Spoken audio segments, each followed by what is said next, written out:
Ilang lugar sa bansa ang sinalubong ng ulan ngayong pagsisimula ng work at school week.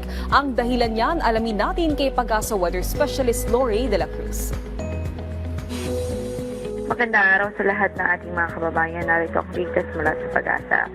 Ngayon po ay makakaranas ng mga bag-ulan ang Batanes dahil sa epekto ng shear line.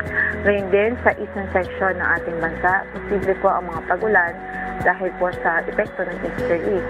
Dito naman sa Maynilaan at nalalamig bahagi ng ating bansa, may mga pagkakataon po sa araw na ito na magiging maulap at may mga chance din ng mga pag-ulan dahil din sa epekto ng mga localized thunderstorms at easterlies.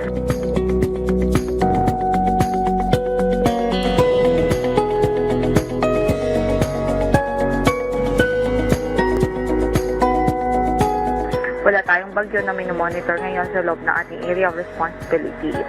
At para naman sa extended weather forecast natin sa mga susunod na araw, easterlies pa rin po ang posibleng mag-prevailing weather system, lalong-lalo na sa silangang bahagi ng bansa. At posible ito magdulot ng mga pag-ulan at pagkilat pagkulog. Narito naman ang update sa lagay ng ating mga dam.